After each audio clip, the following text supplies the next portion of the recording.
Hey, what's up? It's Dustin with weaponstencils.com, and I've got some projects that I did back in the day when we were Tango Down Customer Finishing that I did in Duracoat, and I've been carrying those for 2, 3, 4, 5 years now with one of these knives. So I just wanted to shoot a video and show you the durability and how they're holding up after being carried quite often over the last few years. This video is not meant to get into the debate of Cerakote versus Guncoat versus Duracoat. I think they all have a place in the industry, and for different applications they make a lot of sense. Each one does. So I'm not getting into that debate. I just want to show you how the Duracoat in this case has held up in case that is what you're using or that's what you're thinking about using and you're curious. So let's get some better lighting and zoom in a little bit because I don't think you're going to be able to see these from out here. So let's see on the table. Alright, so this is what we're looking at here. The sun's kind of shifting on me, so I'm trying to keep everything out of the shadows. First off, first thing we're going to look at is my Shield 9mm. I carry this quite often. Between this and my Glock 19, depends what I'm wearing. It's hot here in Florida, so if I'm wearing gym clothes or light clothing, I'm generally wearing this either in an incog or the sticky holster. So both in like a soft and a Kydex style. Otherwise, I'm wearing my Glock 19, but this does get carried a lot.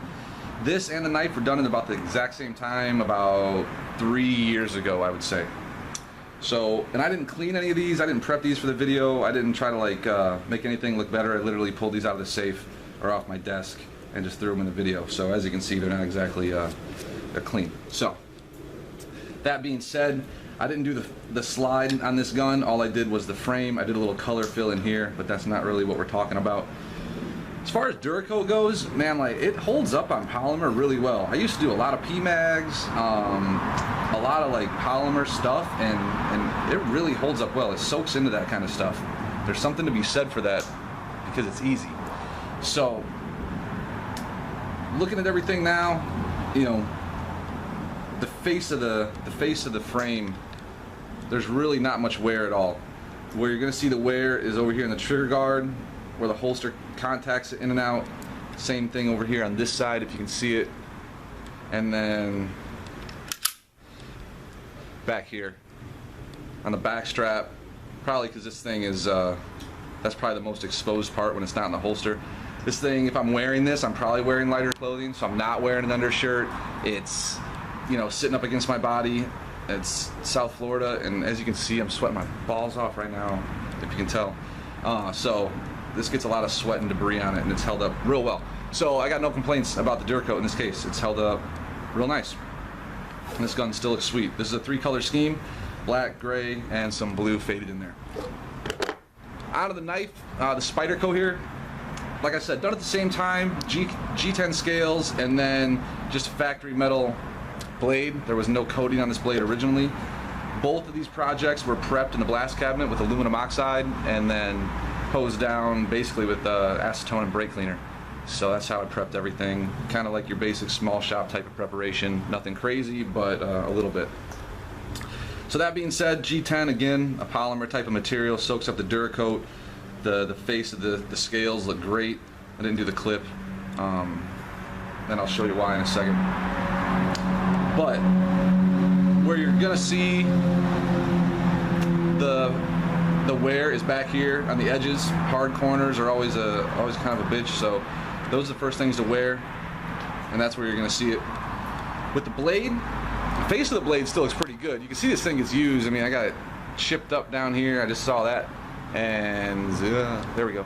I got some scuffs and everything else because it does get used, and it doesn't matter what kind of coating it is. If it's Duracoat, Cerakote, Guncoat, or whatever comes from the factory, you use something, it's gonna show wear. None of this stuff's indestructible, and I think some people get that because that's the way it's marketed, but it's just not true. You have to have some sort of realistic expectation of what you're doing. So that being said, back here there wasn't a pattern on the back top of the blade. It was just coated, but you can see it's starting to wear pretty good along the top and along the corners, which is natural. This was sharpened. Both these blades were sharpened with a Spyderco triangle sharpener thingy back when I did them, and I could barely get the coating off when I did it. So it was really strong. I waited a good couple weeks before I because it is Duracoat and it kind of takes a while to cure on its own. I waited a week or two before I sharpened it, and by that time I could barely get the coating off. It's pretty natural for a knife like this to show that wear on the back, because that's really what's hitting your pocket the most. That's the most exposed part of the metal. So anything like that's pretty natural. But again, safe to say, after about 3 years of pretty daily carry, this thing's held up quite well. Moving on to this little Kershaw. So this is a little bit different. I started doing this back, I did this one when I started doing Duracoat for like the first time, and that was almost like 5 years ago. This is one of my very first personal projects that I did. I didn't have a blast cabinet at the time, so both of the blade and this is a metal scale were factory, just metal, no coating on it. And I think I actually sanded it by hand. I didn't have a blast cabinet, so I don't even remember what I did, but so it didn't get prepped that well. This is before I really knew what I was doing. I did a digital pattern here on the front scale and on the blade, and I did the clip on this one, and you know, your clip definitely gets beat up. There's a lot of wear on the clip, and you can see it's actually like chipping and flaking off. That has nothing to do with the Duracoat. That's all about the prep work. That's because I didn't have a blast cabinet. It wasn't prepped correctly. If it was, that would be worn, not literally chipped off and gone, like you see here. The blade, this one doesn't get used as much. I carried it for a little bit once I first did it, but it didn't get carried. It doesn't get beat up and get used like my Spyderco does. So it doesn't have the wear, obviously. So I mean, you can spray this thing with Krylon. If you don't use it, it's going to look the same. So this is just something to show you, but it has held up over time. It's not like it's just fallen off or anything. It's still on there. Really good. I can't, you know, I'm not sitting here picking it off with my fingernail or anything, so it still looks good. Two-tone scheme and FDE and something darker, probably a coyote brown, I think is what I used. Magpul FDE and coyote brown, that's what I'm guessing, because I use those a lot. I didn't do the hardware. I didn't do it on the Spyderco either. I took everything apart before I did them. So, but that's about it, guys. I just wanted to give you a little bit of an idea of how it holds up if you're thinking about using Duracoat. I think it's, you know, if you have a shop and you can afford to or budget for carrying more than one coating, I think it's worth it. Duracoat is great for these polymer style projects. Somebody wants a quick frame done on a Glock or something like that, or a PMAG done to match something. It's going to hold up really well. And it's a lot quicker. You don't have to bake between layers and worry about all that. It's easier to mix. It's easier to get going, and it's quick and easy, and it sprays fine. That being said, if you're doing metal work and cups like this is done in Cerakote by one of my clients. Just having to have it sitting here because it's like 95 degrees. You know, then maybe you want to do Cerakote. It's all personal preference. I think Duracoat gets crapped on a little bit too much in some of the forums and online, just because they say it's an inferior coating system. I don't think it is. Unfortunately, a lot of people that use Duracoat, because it is easy and quick and doesn't require the oven and everything else, gets used by a lot of amateurs, like I was when I did this. And when amateurs do stuff, you end up with clips like this, and then people say Duracoat sucks.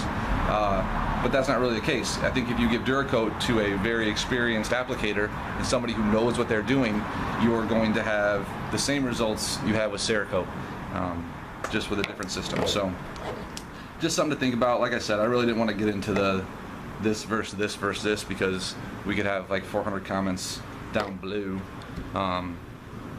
and we would get nowhere. So hopefully this helped you guys out some if you're thinking about using one or the other. If you have any questions, comment below. I can help answer.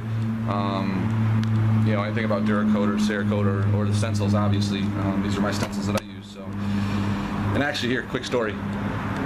This was actually, these stencils were cut by hand with an X-Acto knife. This is before anyone knew anything about plotters and started selling this stuff. So, again, one of the reasons that Weapon Stencils was born, because I couldn't find good stencils for stuff like this. So. That's how we got formed. So, any questions, again, let me know. Thanks for watching. If you guys want to subscribe, hit the button. If not, I'm not going to hound you. So, thanks. Later.